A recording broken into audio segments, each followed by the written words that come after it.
Show me your glory.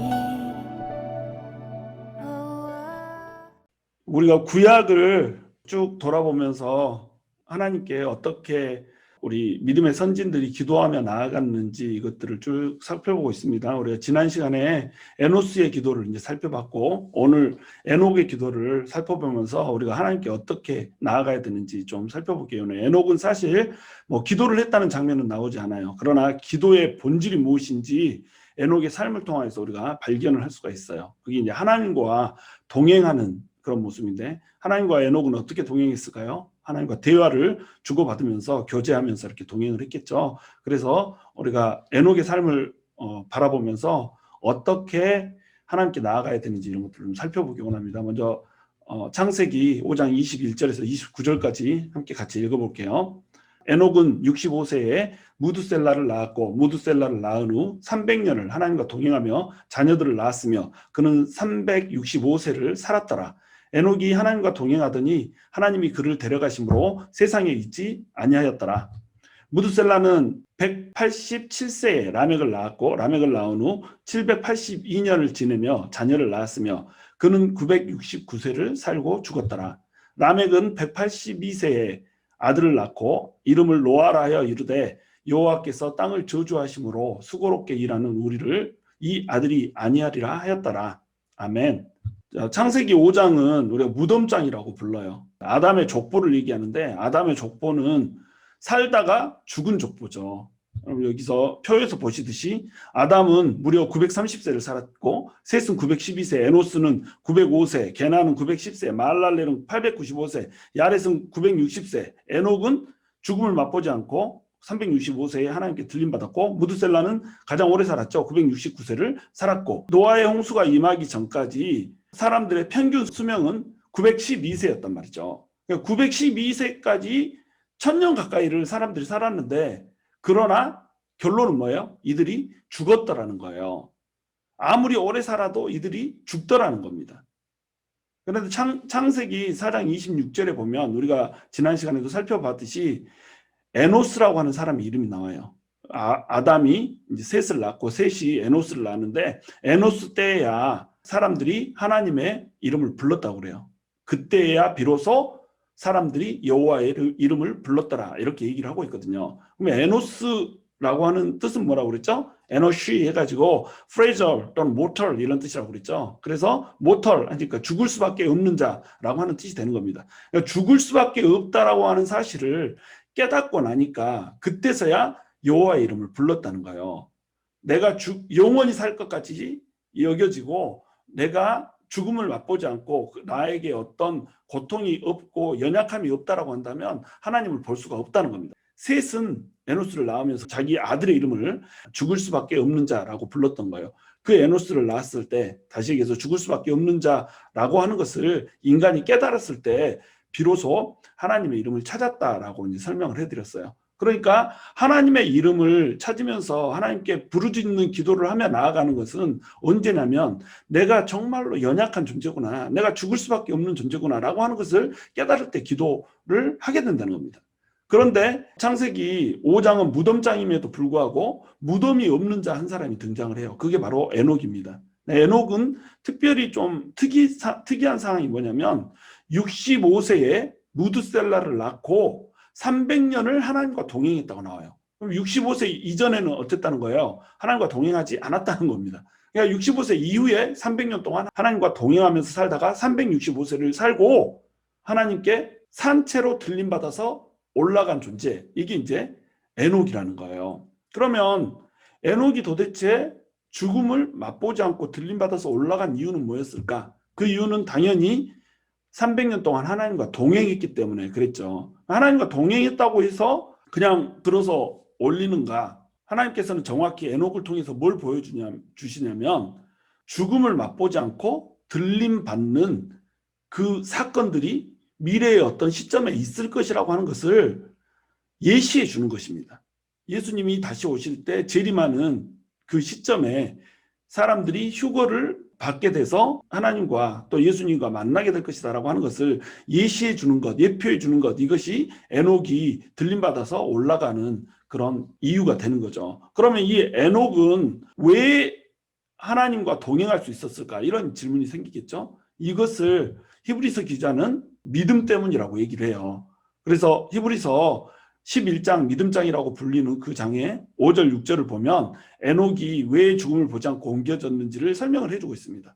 믿음으로 에녹은 죽음을 보지 않고 옮겨졌으니 하나님이 그를 옮기심으로 다시 보이지 아니하였느니라. 그는 옮겨지기 전에 하나님을 기쁘시게 하는 자라 하는 증거를 받았느니라. 이렇게 얘기하고 있죠. 옮겨지기 전에 하나님을 기쁘시게 했단 말이죠. 하나님과 동행하면서 하나님을 흡족하게 했단 말이죠. 그러니까 하나님이 그를 옮기셔서 이 땅에서는 다시 보이지 않게 이렇게 만들었단 말이죠. 6절에는 믿음이 없이는 하나님을 기쁘시게 하지 못하나니 하나님께 나아가는 자는 반드시 그가 계신 곳과 또한 그가 자기를 찾는 자들에게 상 주시는 이심을 믿어야 할지니라 라고 기록하고 있습니다. 에녹은 하나님을 기쁘시게 했고 하나님의 기쁘시게 한 이유는 바로 에녹이 믿음이 있었기 때문이라는 거예요. 근데 그 믿음은 어떤 믿음이었냐면 하나님이 계시다라고 하는 사실을 믿었던 거예요.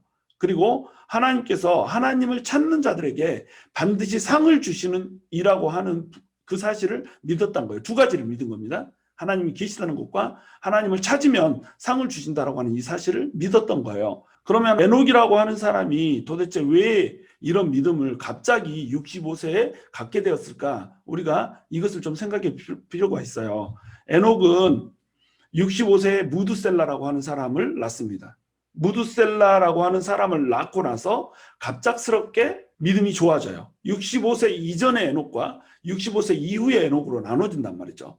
65세 이전에는 세상을 바라보면서 살았어요. 하나님을 기쁘시게 하는 삶을 살지 않았어요. 그러나 65세 이후의 300년은 하나님을 기쁘시게 하는 삶을 살았다는 겁니다. 그 이유를 우리는 무드셀라라고 하는 그 이름에서 찾아볼 수 있다는 거죠. 무드라고 하는 것은 남자라는 뜻이에요. 셀라라고 하는 것은 던지다라고 하는 뜻을 갖습니다. 그래서 무드셀라는 창 던지는 남자 이런 뜻입니다. 또 어떤 분은 무드라고 하는 것을 죽음이라는 뜻으로 해석을 하기도 해요. 이렇게 어원상 죽음이란 뜻일 것이다 이렇게 해석을 합니다. 셀라는 보낸다. 무드셀라가 죽으면 세상이 던져진다 이런 뜻을 갖는다는 겁니다. 그럼 이 두 가지 이름 뜻이 서로 달라 보이잖아요. 근데 사실은 이 이름이 같은 이름입니다. 왜냐하면 창 던지는 남자라고 하는 뜻이 무슨 뜻이냐면 그 사람이 죽으면 그 나라가 망한다는 뜻을 가져요. 그러니까 창 던지는 사람은 전쟁이 일어날 때 가장 뒤에서 그 나라를 지키는 일을 맡아서 했던 사람입니다. 그러니까 그 나라를 어떤 적들이 침공에 들어오면 그 전에 적들을 격퇴해야 된다는 거예요. 근데 적들을 격퇴하지 못하고 자기 족속까지 어떤 족속이 쳐들어서 돌아버렸다. 그러면 이제 창을 던지잖아요. 창을 던지면 마지노선인 거예요. 그러면 이 창 던진 자가 죽게 되면 마지노선이 무너지기 때문에 그 족속은 멸망하게 되는 겁니다. 그 족속은 던짐을 받는 심판을 받게 된다는 거죠. 그러니까 무드셀라라고 하는 이름의 뜻은 그가 죽으면 심판이 온다라고 하는 뜻이었던 겁니다. 그러면 왜 에녹은 자기 아들의 이름을 무드셀라, 그가 죽으면 심판이 온다, 그가 죽으면 세상이 끝난다, 세상이 던져진다라고 하는 이름으로 지었을까요? 그것은 유다서에 보면 이제 그 흔적을 우리가 찾아볼 수가 있어요. 유다서에서는 에녹에 대해서 에녹이 어떤 사람인지를 설명을 해주고 있습니다. 유다서는 1장밖에 없죠. 그래서 유다서 1장 14절에서 16절에 보면 이렇게 나옵니다. 아담의 7대손 온 에녹이 이 사람들에 대하여서도 예언하여 이르되 보라 주께서 그 수만의 거룩한 자와 함께 임하셨나니 이는 무사람을 심판하사 모든 경건하지 않은 자가 경건하지 않게 행한 모든 경건하지 않은 일과 또 경건하지 않은 죄인들이 주를 거슬러 한 모든 완악한 말로 말미암아 그들을 정죄하려 하심이라 하였느니라. 아담의 7토son 에녹은 예수님이 수만의 거룩한 자와 함께 재림하시는 환상을 보았던 겁니다. 이 모습을 에녹이 보고 나서 자기 아들의 이름을 무드셀라라고 이름을 지었던 거예요. 지금 에녹은 두 가지 서로 다른 환상을 보았던 것 같아요. 1차적으로 노아의 시대 때에 세상이 홍수로 인해서 망하는 세상 사람들을 물로 홍수로 심판하는 이 모습을 보았을 거예요. 그리고 두 번째로는 예수님이 재림하실 때에 거룩한 자와 함께 임하셔서 인류를 심판하는 그 환상을 보았을 거라는 거예요. 이 두 가지를 봤다는 거죠. 세상 끝날을 봤다는 거죠. 노아의 홍수는 정확히 예수님이 재림하실 때 나타날 세상 끝날의 심판을 예표하는 거거든요. 그 예표하는 1차적인 심판도 보았고 또 예수님이 재림할 때 일어나는 심판도 보았다는 겁니다. 노아의 홍수, 이게 언제 일어나냐면 노아가 600세 때 일어난다는 겁니다. 노아 600세 때 무드셀라가 죽음을 맞이하게 되는 일이 벌어진다는 겁니다. 그러니까 아담, 셋, 에노스, 게난, 말랄렐, 야렛은 전부 홍수 이전에 죽어요. 그리고 라멕, 노아의 아버지인 라멕도 홍수 이전에 죽습니다. 근데 노아의 할아버지인 무드셀라만 969세까지 살잖아요. 근데 무드셀라가 969세 되는 그 시점이 노아가 600세 되는 시점이라는 겁니다. 빨간 줄로 이렇게 수직으로 그어져 있죠. 이 수직으로 그어진 이 시점, 노아가 600세 되는 이 시점에 무드셀라가 정확히 죽었던 겁니다. 그러니까 무드셀라가 죽는 시점에 세상에 심판이 오고 세상이 집어 던져졌던 겁니다. 그러니까 에녹은 지금 이 두 가지 사실을 본 거예요. 그래서 아들의 이름을 무드셀라라고 이렇게 지었던 겁니다. 그 시점이 65세인 거예요. 그러면 무드셀라라고 하는 아들의 이름을 부를 때마다 네가 죽으면 심판이 온다. 네가 죽으면 심판이 온다야 밥 먹어라. 네가 죽으면 심판이 온다야 잠자야지. 네가 죽으면 심판이 온다야 너는 장가는 언제 갈래? 늘 이렇게 늘상 부르면서 산다는 거예요. 그러면 에녹의 삶 속에는 하나님의 심판이라고 하는 것, 예수님의 재림이라고 하는 것, 이것이 늘 머릿속에 새겨져 있다는 겁니다. 에녹은 지금 이 땅에서의 삶이 아니라 이 땅이 끝나고 새롭게 열리는 영원한 삶이라고 하는 것에 초점이 맞춰질 수밖에 없었던 거예요. 이것을 에녹은 발견을 했던 겁니다. 그러니까 에녹은 경건한 삶을 살 수 있었고 믿음으로 하나님을 기쁘시게 하는 삶을 살 수가 있었던 거예요. 그래서 에녹의 이름의 뜻이 뭐냐면 바쳐진 자라고 하는 뜻입니다. 하나님께 바쳐진 자, 하나님께 봉헌된 자로서 에녹은 자기의 삶을 드렸던 거예요. 심판을 받기 때문에, 세상 끝날을 받기 때문에 에녹은 자기 삶을 허투루 살 수 없었고 자기의 유익을 위해서 살 수 없었고 하나님의 심판의 때를 준비하면서 사는 이런 삶을 살 수 있었던 거예요. 자, 예수님이 재림하실 때 유다서 1장 16절에 보면 사람들이 심판을 받는 이유가 나와요. 이 사람들은 원망하는 자며 불만을 토로하는 자며 그 정욕대로 행하는 자라. 자기들 정욕대로 행해요. 하나님께 원망하고 불평하고 다른 사람한테도 원망하고 불평해요. 그 입으로 자기를 막 자랑해요. 내가 잘났어. 내가 똑똑해. 이런 말들을 막 해요. 교만하여져서 하나님을 무시하고 내 인생의 주인은 내 것이야. 나 혼자 내 스스로 인생을 살 수 있어. 이렇게 살아가요. 그런데 어쩔 때만 사람에게 아첨을 해요. 자기에게 이익이 될 때만, 자기에게 이익이 될 때만 다른 사람에게 좋은 말을 해. 원망하는 것을 그치고 불만하는 것을 그치는 것은 자기에게 이익이 될 때, 이때만 그것을 그치고 대신 아첨을 하게 되더란 말입니다. 이렇게 살아가는 것, 이 세상의 것이 전부인 것처럼 여기면서 이 세상의 것만 바라보고 살아가는 이 삶을 사는 것이 하나님께서 이 세상을 심판하는 정죄의 원인이라는 거예요. 하나님께서는 이 세상이 끝나기 때문에 어떤 삶을 살라는 거예요? 하나님을 경외하는 삶을 살라는 겁니다. 하나님께 바쳐지는 삶을 살라는 거예요. 에녹처럼 살라는 거예요. 그러면 에녹이 들림받아 올라간 것처럼 주님이 오실 날에 그때까지 살아있는 사람들은 전부 다 들림받아서 올라가게 될 거예요. 그 전에 죽어버린 사람들은 예수님이 다시 오실 때 부활하여서 하나님께 들림받아 올라가게 될 거라는 겁니다. 어찌됐건 들림받아서 하나님께 올라가게 될 것이라고 하는 거, 이것을 에녹을 통해서 정확히 보여주고 있는 겁니다. 그러므로 마지막 때를 사는 방식이 무엇이냐, 이것을 유다서에서는 이제 이어서 계속 설명을 해줘요. 19절까지는 이렇게 살면 안 된다라고 하는 것을 보여줬고, 너무 이게 설교가 길어지니까 이제 짧게 하기 위해서 이렇게 살아야 된다라고 하는 것만 이제 설명을 합니다. 20절에서 23절까지 보면 사랑하는 자들아 너희는 너희의 지극히 거룩한 믿음 위에 자신을 세우라고 그래요.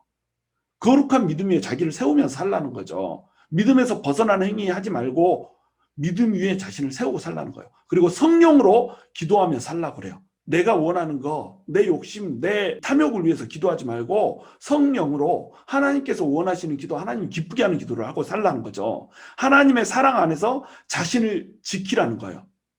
영생에 이르도록 우리 주 예수 그리스도의 긍휼을 기다리다. 불쌍하게 여겨주시는 예수 그리스도의 긍휼을 기다리면서 사랑 안에서 자기를 지키라는 거예요. 뭘로부터? 정욕에 빠지게 하고 탐욕에 빠지게 하고 나 혼자만을 생각하면서 나를 자랑하면서 하나님 없이 살아가고자 하는 이 교만으로부터 자신을 지키면서 이렇게 살아가라는 겁니다. 하나님의 사랑 안에서 살라는 거예요.